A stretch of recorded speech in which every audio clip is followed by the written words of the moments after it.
what I learned in this moment is, as a Black woman in these spaces, you're only as good as you are agreeable. Because what Wow. I was asked to do was not ethical. There was no basis for it, and it wasn't right. And if I did it, it would have come down on me. It wasn't even about the self-protection. It's like, this is wrong. Some decisions look great on paper. Others make people blink twice and ask if you're okay. And usually it's the second kind that changes everything. Welcome back to Unpopular Decisions, where we're talking about betting on yourself when it feels like disappointing others. I'm your host, Jameelah Calhoun. Last season, we brought you powerful stories of leveling up your career before you even trust it for yourself, blurring cultural boundaries to pursue your passions or stand up for your values, and advocating for yourself against authority figures. And season 2 is no different. We're unpacking stories of women's bodily autonomy, navigating today's job market when many underrepresented minorities are losing opportunity,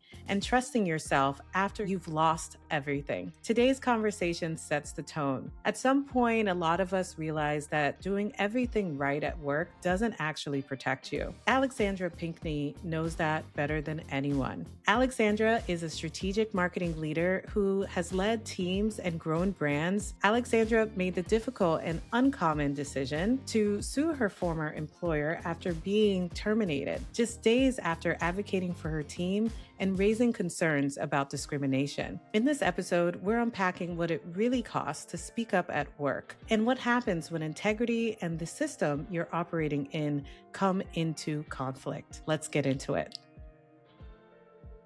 Thank you so much for being on Unpopular Decisions. Thank you for having me. It's been amazing getting to know you, your journey, and ultimately really being inspired by the way that you have stepped into your power Oh, thank you. and just had a voice. I Yeah. think it's so hard sometimes for us to give ourselves permission to speak up. Maybe before we dive too deep in, Yeah.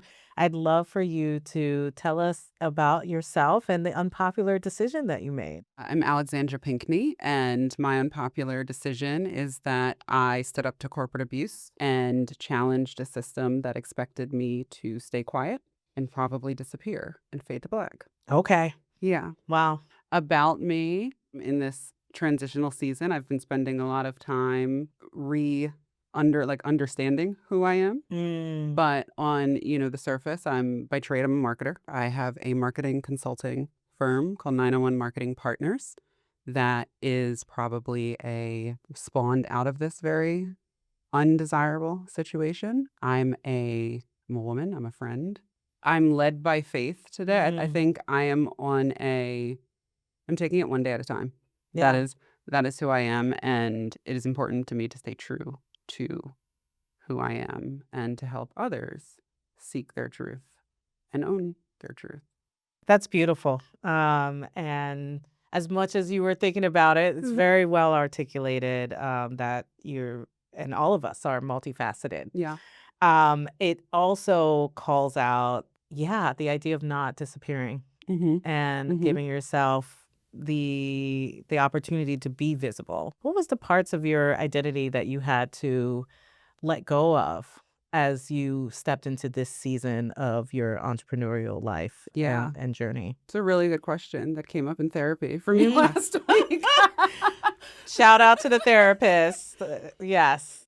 What I had to let go of was predictability. Mm. And I'm still learning and have been, I think, for the last 3 to 4 months, I've really been practicing daily to surrender. And I have been a habitual planner all my life. The season that I'm in has really just flipped my life on its head. And entrepreneurism flips it on its head because you have to roll with the punches. Right. You wear different hats. You're CEO, marketer, owner, strategist, Right. CFO, all of those different hats. And I've truly, not just from a career perspective, but from a personal perspective, have taken great time in my faith as well to just many times I'm praying to God, like, give me what I need to get through today. Mm. When I wake up in the morning, like, God, thank you for this morning. Let me have the courage and the strength to have what I need to get through today and just today, because tomorrow's not promised. I can have a long list of worries and thoughts and anxieties about tomorrow and next week. But if I can make it through today, then I can rest tonight and start over again tomorrow. The focus on each day as its own container of Yeah. opportunity is important because the more you stretch it out, the harder it can be to take Yeah. on certain Yeah. paths as you Mm-hmm. look ahead. But you mentioned the magic word of this show, courage. Alexandra, you did sue your former employer. Yeah.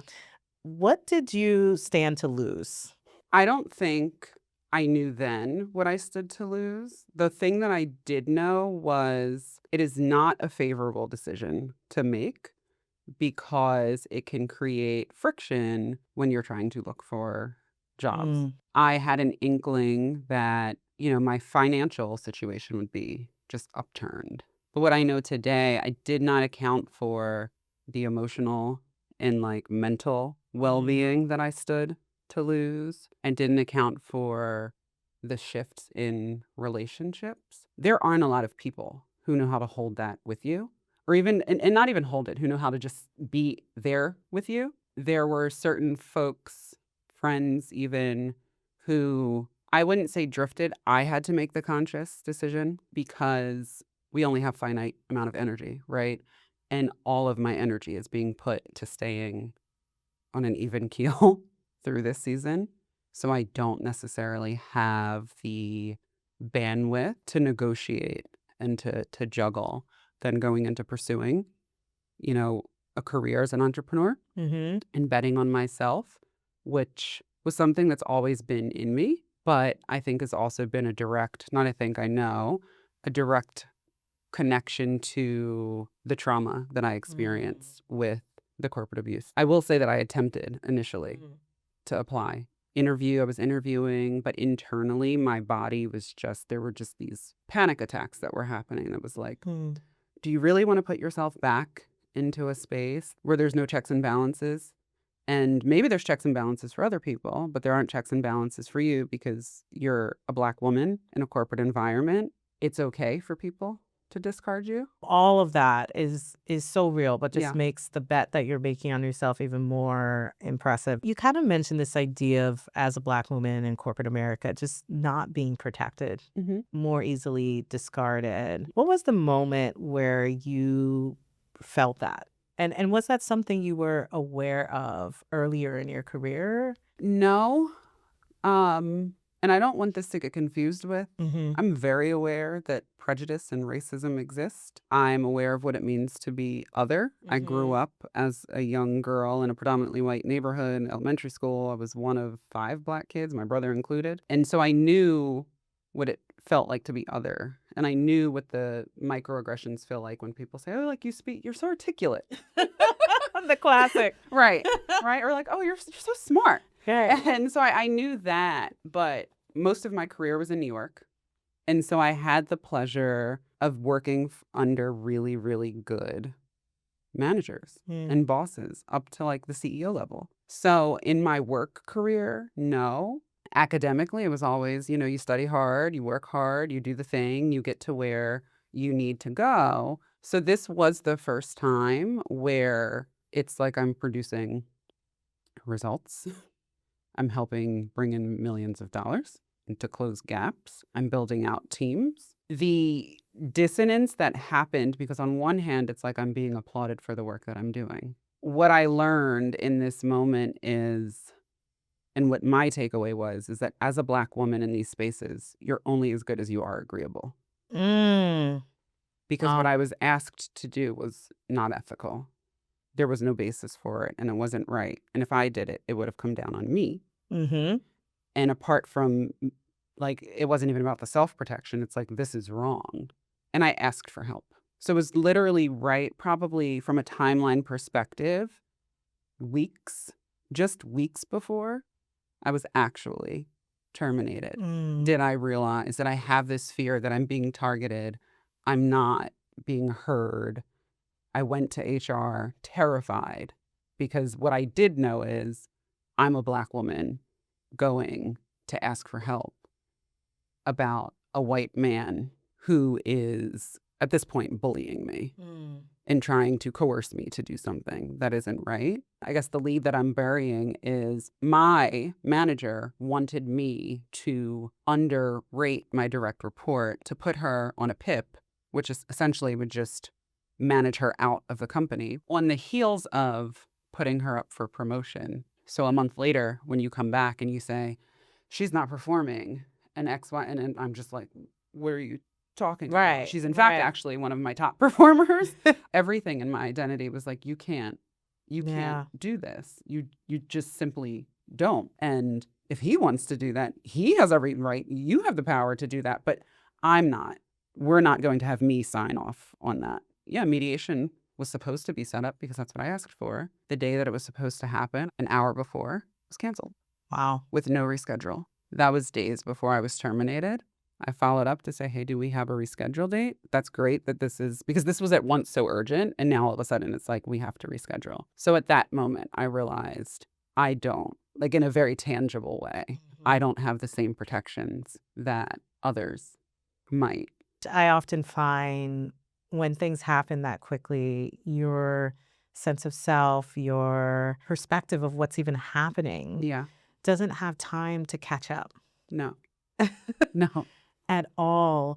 Were there any people or resources that you turned to in this very particular time frame when you were just trying to make sense of what was happening? I have a very, very dear friend of mine. She's an HR professional. She has her own HR consulting firm. She told me, she said, start getting your stuff together, document everything, see if you can reach out to some attorneys. And this is before you were terminated? This is probably like the week before. Okay. Wow. Because all of this happened, it was a very short timeline. All of this happened within a 2-week period, which is crazy. Crazy, literally. Within a 2-week period. So I did what she'd said. Like when this was happening, I was terrified. There was something in my spirit that knew before like I consciously knew. And like I said, I wasn't going to go to HR. I'd been so like bogged down by his treatment that I was like, I'm just going to give him what he wants. I woke up one morning, like out of my sleep and was like, I cannot do, like, this is not right. This is wrong. Take whatever consequence. Did not know what the consequence was. So let's be clear. Yeah. But like probably more of like, what's the worst that can happen to you because you're doing the right thing? I told my mom, I said, I'm afraid they're going to fire me. She was like, you need to go talk to HR. And I was like, I don't know, this is going to work out well. And she said, they can't fire you. And I said, well, I don't know if you've been paying attention to what's happening in the world today. There's a lot of things people shouldn't do, but they're doing, and it's happening to Black and brown people. She said, well, verbatim, she said, if they fire you, sue the shit out of them. We will support you. The we is my mom and dad will help you. So I was like, okay. I guess, like, I had what I needed in that moment. Like, okay, mom, sure. The firing happened. And my mom very seriously was like, you stand up for yourself. You do not let people step on you. Do not allow people to mistreat you. You did nothing wrong. Fight. And I, again, was like, but what about how am I going to make ends meet? How am I going to live my life? Fight. We will help you. Fight. Yeah. Wow. Well, I definitely want to get way more details. But before we kind of dive even more into the particulars of that story, I thought we'd play a little game. Yeah. Lighten it up. Let's play Would You Rather. Okay. Maybe this is a little too close to home. Okay. But would you rather get laid off with 3 months of severance? Okay. Or keep your job, but have to continue working under a toxic manager? Oh, I think very easy. It would be a challenge, but get laid off. When I did get laid off this time, as horrible as it was, the silver lining that I immediately knew was I do not have to work under him and endure the stress and anxiety that I was experiencing for those 2 weeks. I wasn't sleeping. I was having terrible dreams.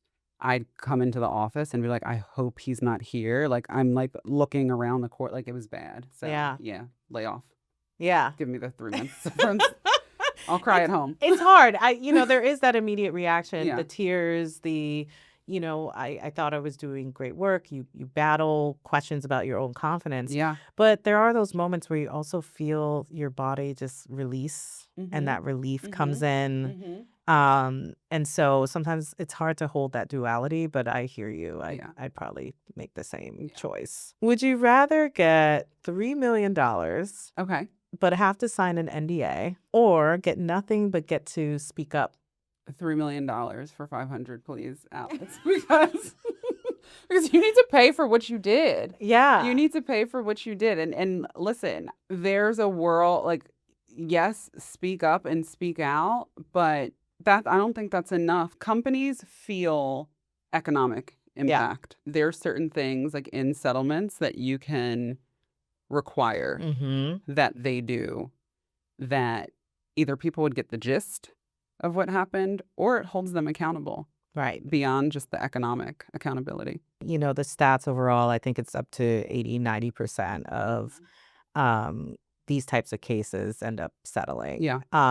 So to your point, being able to get to a point where you have at least some of that economic consequence for them, but also be able to make your asks at that stage as well.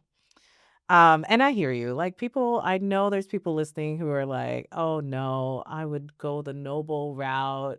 Like, No, you wouldn't. come on. No, you wouldn't, because I can tell you firsthand, it's not even just financial. There's so many emotional and mental damages. Like you talked about, like you question your confidence. You question your ability. Like, am I actually good at my job? Did I do something wrong? Like, you start to internalize. Abuse is very insidious. And that's the problem, with abuse. So sure, you can speak out, but the way that I've questioned my capabilities, I've questioned my safety.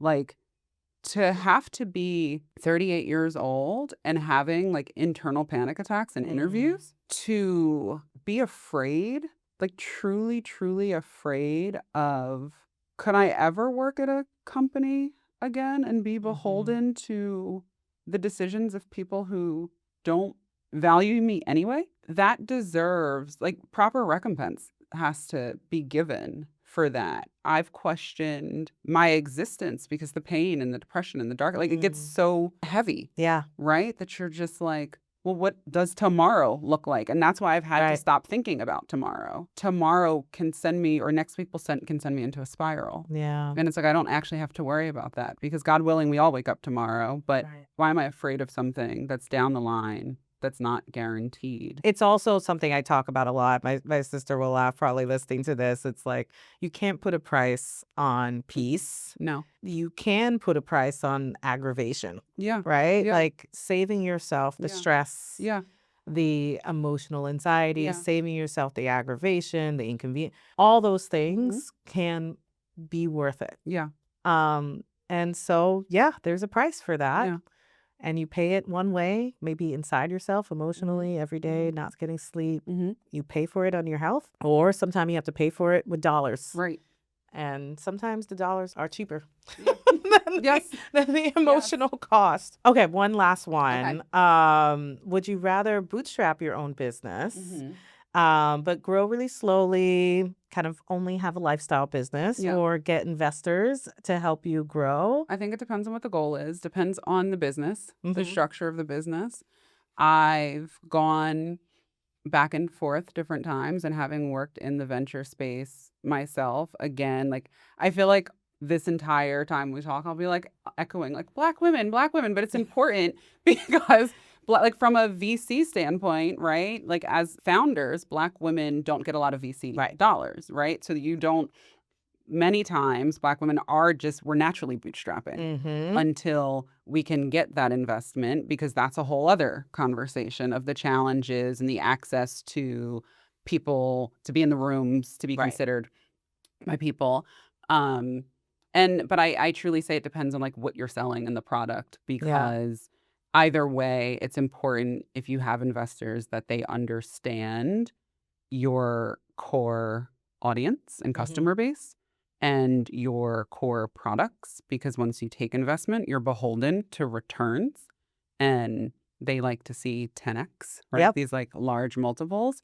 And if you're not in inherently a fast growing business, that can put golden handcuffs Yeah. on you. And we've seen where founders take investment and the business isn't actually structured to like take on that type of growth, and they end up losing their company from under them or fighting to get their companies back. As an entrepreneur, you do have a boss, and investors can be one of those Yes. bosses. Yes. So definitely being really thoughtful about it makes perfect sense. You will lose your So, job if you don't do it well. oh yeah, they will take the company from you. 100%.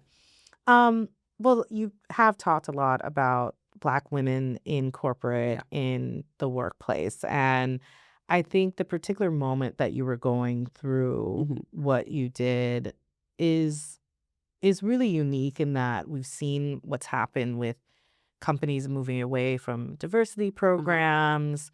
The Black female unemployment rate went up from 5% to over 7% in 1 year. So how did all of that context play a role in what you were experiencing and how you understood what you were going through? It came for me shortly after.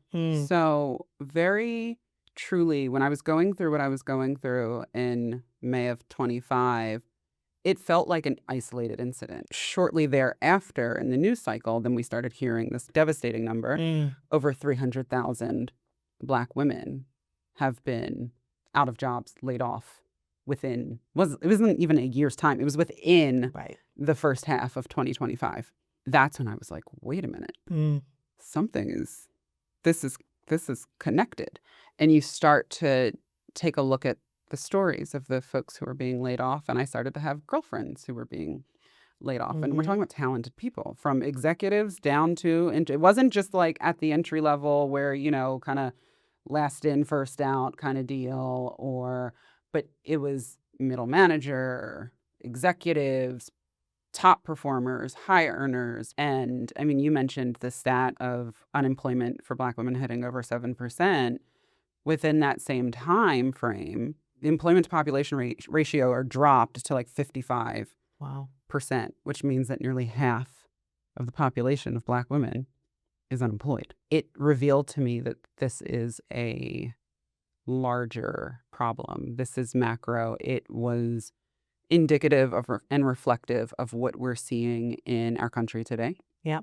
And in the administration and in these decisions, to the blatant declarations to do away with DEI, as people would say. And I think it gave license to folks who, they didn't change their behavior, but I think they got carte blanche to openly act and behave without fear of consequence. But what I think we'll see a couple years down the line, another increase, huge spike in Black female entrepreneurship. It is why we've been the fastest growing business owners, because at some point we're just like, okay, well, I'm going to take my things and go. And I don't need to deal with this. And I'm talented and I can go do the thing on my own. Exactly. I feel even in my own network, it's really pervasive. So many Black women in my life experiencing incredible stress, experiencing termination despite being high performers, experiencing not getting promoted. And it's interesting, you mentioned you were actually advocating for someone to be promoted on your team. I also read that for every 100 men who are promoted, only 54 Black women. And I'm sure that number is decreasing. To your point. Let's talk about the micro environment. When you were joining this company, what attracted you to the company, and what was that early experience that you were, hoping to build when you joined? I actually loved the company when I joined, and I had an amazing boss. So the boss who fired me was not the boss who hired me. The boss who hired me, she is a wonderful, wonderful human. She's an amazing marketer. I loved the team, and she built out it was on the product marketing team, and she built out that team. Mm-hmm. And I think it was like 20, somewhere between like 20 to 30 people. Optically, it was the most diverse team across the different functions of the business, and had people of various genders, various ethnic backgrounds, racial backgrounds in positions of leadership, including myself. It felt very like congenial, familial. Everyone was really smart, hardworking, really curious, and open to like getting to the next level. So I loved it. And I thought that I'd be there for quite some time. And spoiler alert, some things shifted. She eventually left, and she left because she was experiencing her own challenges being a woman at the company, being overlooked Wow. for promotions, identifying different discriminatory behaviors, and nothing being done about it. And I understand her decision because again, she's like, I have talent. I don't need to put up with this. Ooh, I have so many thoughts about this. One, having built out, large product marketing teams at Yeah. companies myself. And I remember when I was making a decision to leave a company where I built the team, Yeah. I had so much guilt about, potentially leaving them unprotected. Yeah. Yeah. Mm-hmm. But I also realized that there's this saying that people don't leave jobs, they leave bosses. Yes.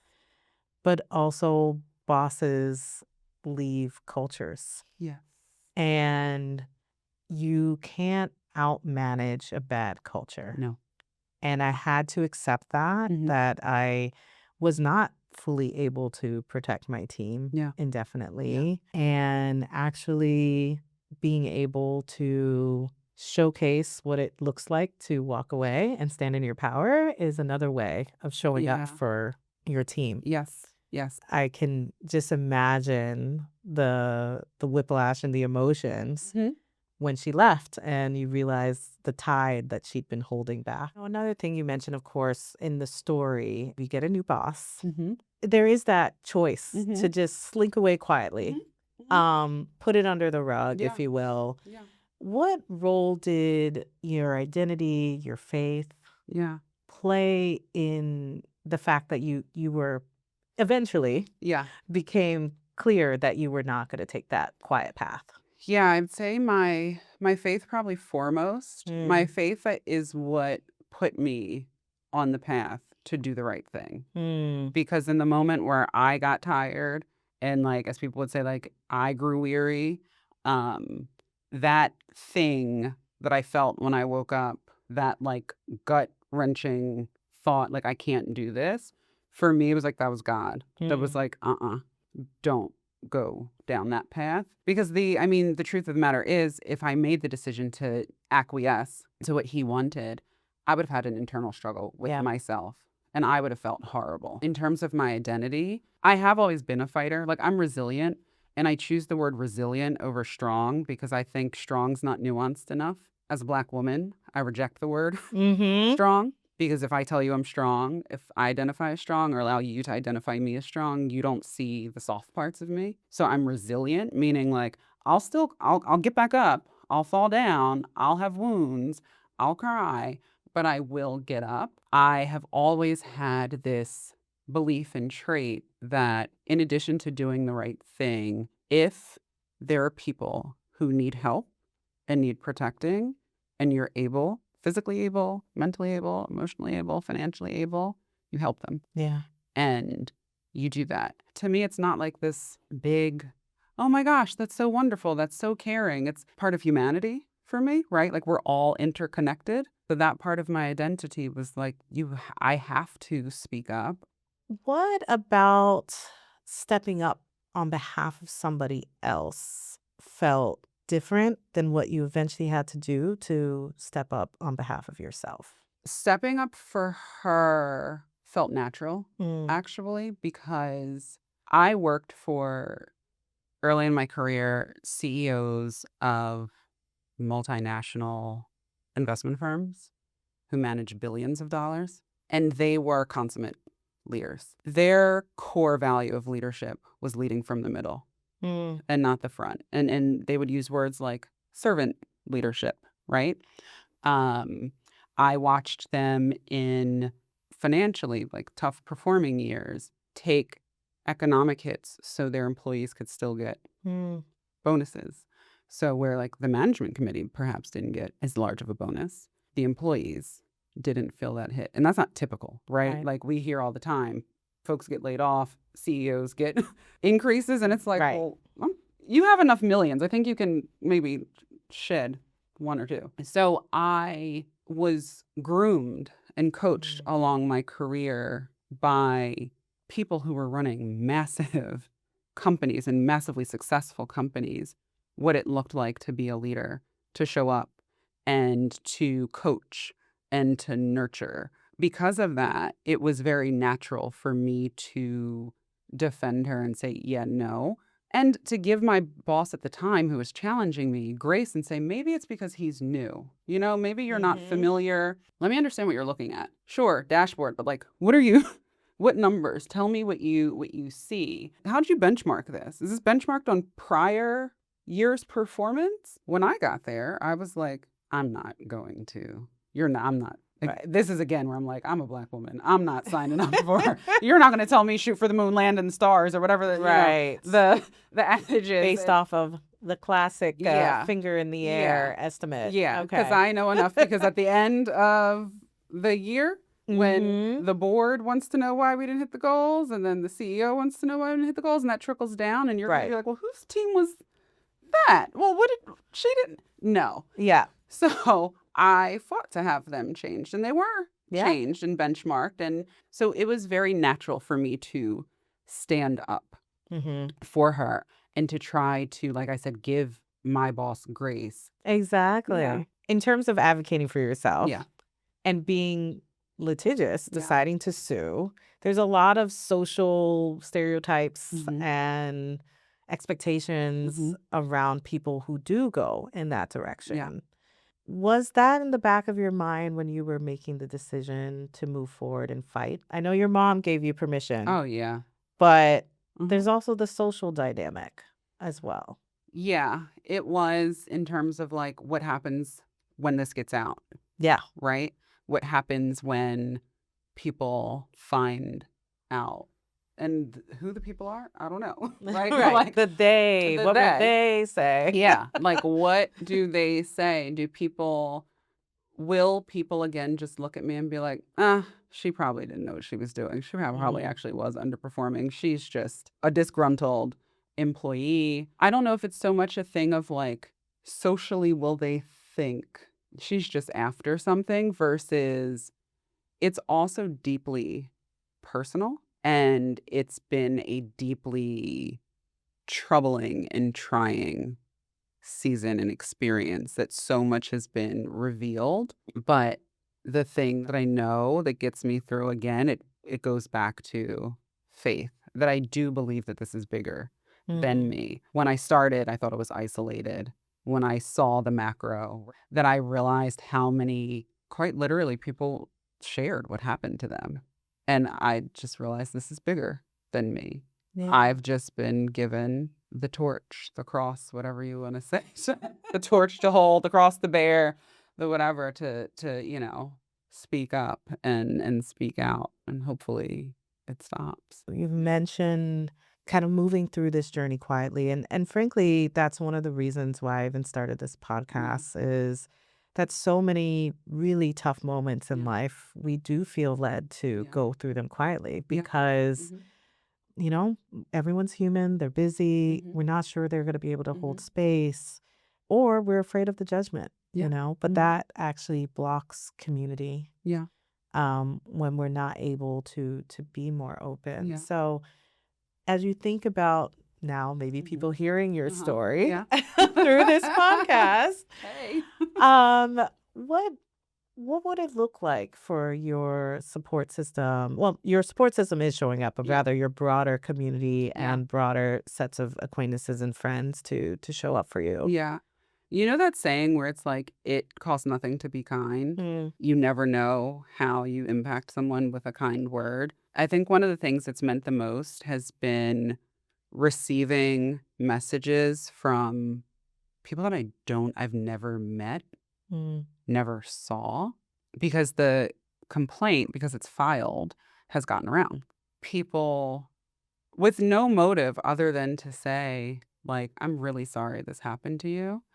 I admire your courage. Some people have even said, this happened to me too. And so support really, sometimes it's just an uplifting message mhm. because funnily enough, they come at the right time and they come when I'm having the largest moments of doubt. Support in that way means Yeah. a lot. There's another aspect you mentioned about kind of not being prepared for this journey Yeah. emotionally, Yeah. but also financially and all these other Yeah. aspects. It's important to me as we talk about these types of decisions to add that transparency Hmm. Hmm. about what it really takes to move through Yeah. the middle Yes. of this type of journey. Uh-huh. So, to walk us through what you thought you needed to plan for Uh-huh. and then what you actually needed in the end. Hmm. What I thought I needed was primarily finance focused, Mm, right? Like making sure I could pay my bills, maintain the things that I needed to. What I did not anticipate was the deep emotional strain. It's very big. I don't know how to quantify it. It feels very, very big. I'm not 22. Like this is my career, right? Like this isn't a job. Like this is my career, right. and I'm 38, and the vision that I had for myself at this age and stage is not here. I had to learn through a lot of tears, a lot of fighting, a lot like internal like fighting, and to Mm, be flexible. So the emotional part came quite quickly because for as much as I wanted to push forward, my nervous system, my spirit was like, we can't do that. So maybe for about a month, I got away with like, okay, do the thing. I'll, apply here, do all this stuff. And then I just shut down. Prior to all of this, like I don't struggle with confidence. I don't struggle with sense of self. I'm an active, fit person. I'm into health and wellness and taking care of all aspects, mind, body, and soul. Even movement became hard. Like the gym was not a thing because why? I'm carrying enough weight emotionally. Why would I want to physically push around weight and yeah. run? But I needed to like be outside. I needed something like fresh air. I needed to breathe in a very like literal but also metaphorical sense. And I just started walking. I have trails by my house Mm, and I'd walk for hours. There's something very healing. For me, I connect to nature and God. Like some people say they feel God in different areas. I feel God the most in nature.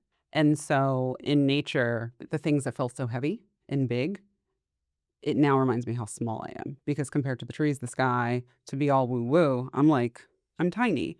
And regardless of what happens, seasons change. It was just reminding me of like, there is a cycle in life. The emotional piece and what I needed shifted.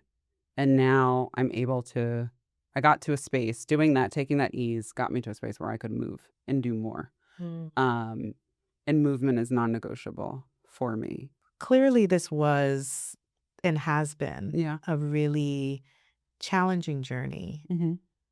I guess as you thought about going into the suit and building your case, what needed to be true for Hmm. you to ultimately feel like, yes, this path, though hard, Yeah. is Yeah. the right one to go through? I think for me, I have to say hypothetically, because we're not there yet, right? Mm, Makes it worth it is having that resolve and that admission of this was wrong. mm, And that was worth it because even in the way that I was terminated, it was one Friday morning and all of a sudden, oh yeah, Alex is no longer with the company. How long was this from that canceled mediation? Canceled mediation was Wednesday. 2 days later, I was fired. So was my direct report.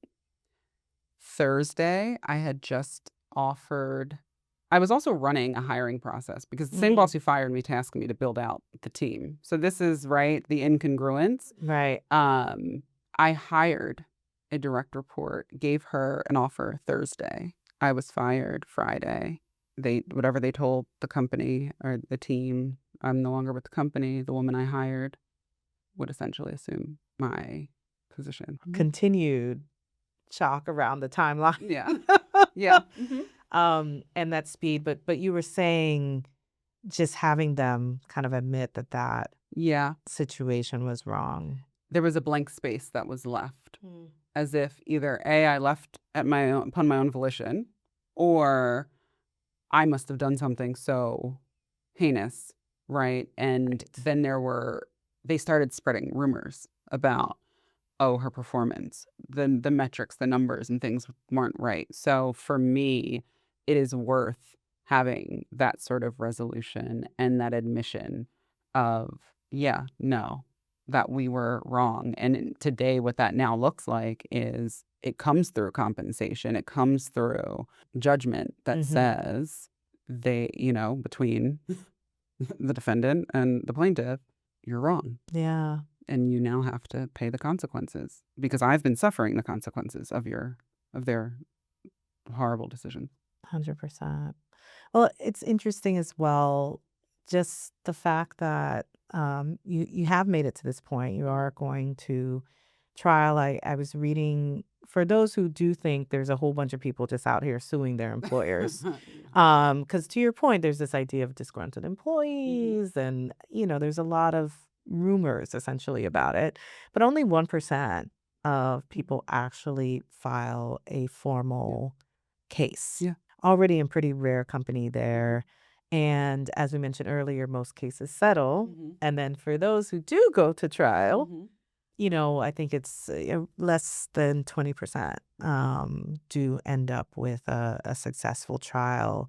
Did those odds ever factor into your decision making? And No, I didn't look at them. But what I knew, I think the first one that you share, where that 1 to 3 or 4% who speak up, that validated my thought and what, anecdotally we know through lived experience, that people don't speak up because often it is women, people of color, who go through discrimination, harassment, right? And they are the most vulnerable in the corporate environment.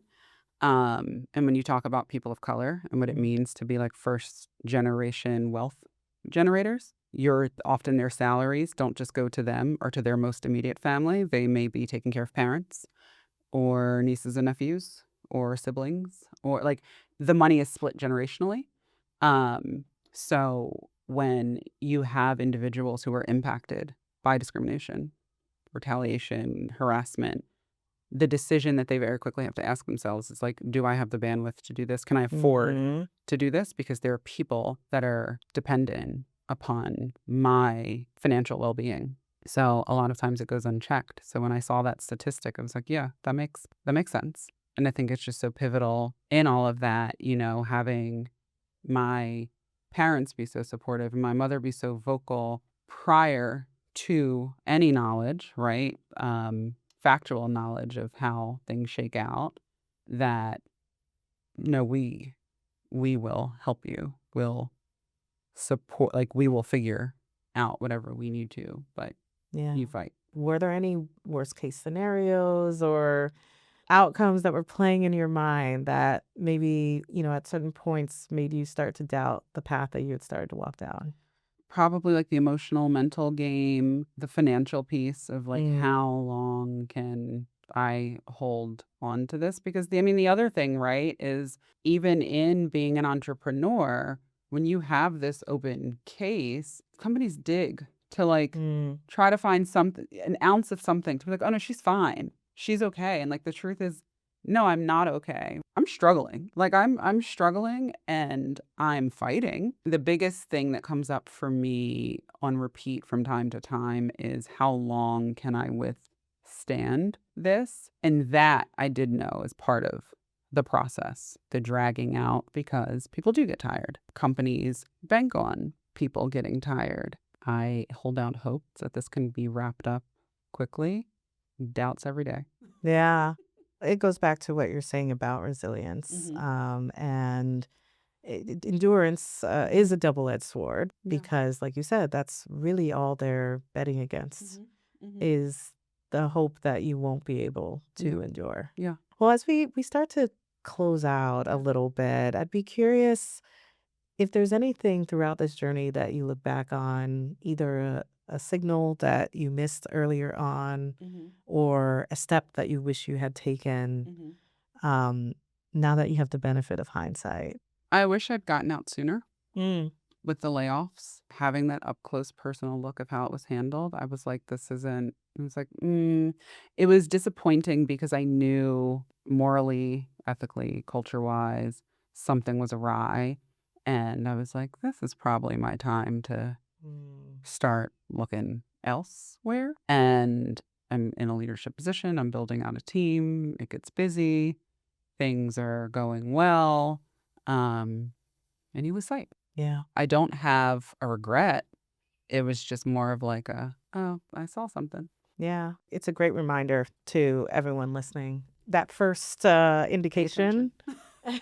That intuition is strong. Intuition is Yeah. strong. For someone who's maybe thinking about this path, as we mentioned earlier, many people are experiencing layoffs, workplaces that Yeah. are not safe. What would need to be true for this decision and the path to sue to be the right and healthy decision for them? Do a real cost benefit analysis. Some people probably think that's like, oh, the benefit is like, how much do I stand to gain monetarily from that's not the benefit. What would peace look like? What does success look like? Identify what that is and then look at what it will cost you. Be very real, clear, and honest with yourself about your constitution. Do you have a support system? Do you have whatever support you need, whether it is financial, emotional, spiritual, mental? Do you have a support system?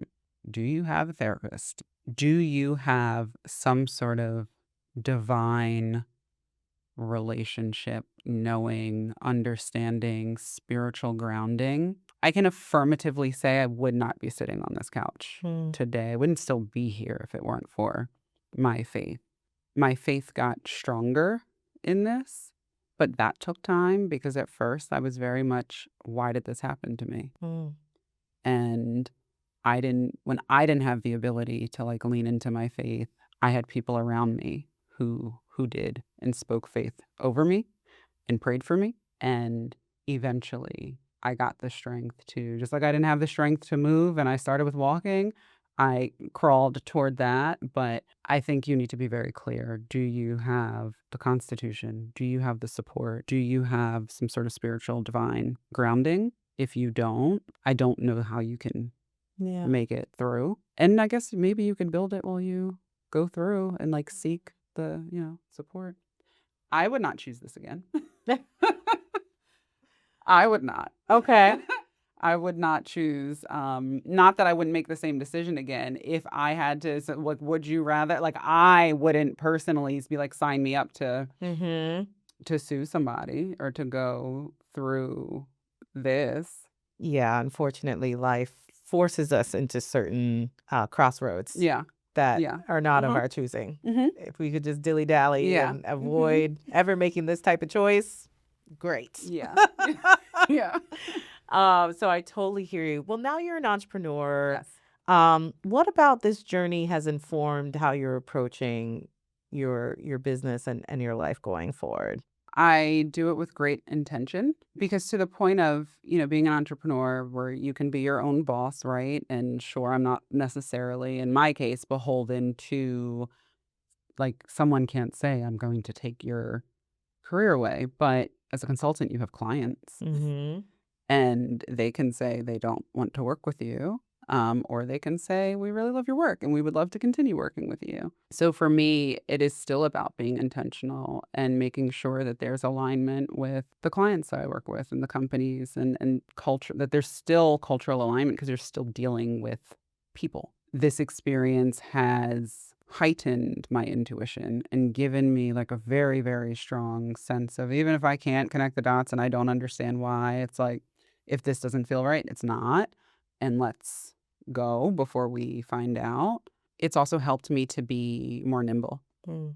as an entrepreneur. Being a boss it's not free. It's not easy. Oh, yes, absolutely. We've talked about that on the show before. No free lunch. No. Okay. No.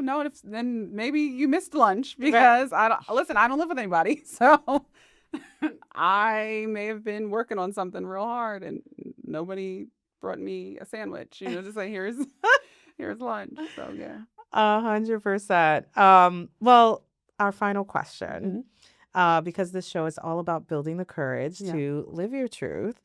What would you like to say to the haters, to the people who maybe are listening and judging your decision to sue Yeah. your former employer without understanding Yeah. the reality? The other day I talked to a friend about this. I read something and they're like, to the haters. And I was like, I always think it's very interesting. I'll be frank. I'm a frank person. I'm like, I think it's really weird when people speak to their haters because that's giving them too much energy. Mhm. So I don't actually have anything to say to my Mhm. haters. I'll say thank you. I don't think it's worth my time to spend much energy on the haters, the naysayers. Maybe I'm delusional, but I feel like if that's the case, it's actually something wrong with you because I move through life I'm a perfect person, but I try to do right by people and I'm kind. So if you take issue with me, it says a lot more about you than it does me Right. if you have hate in your heart for me or ill will. So congratulations, I guess.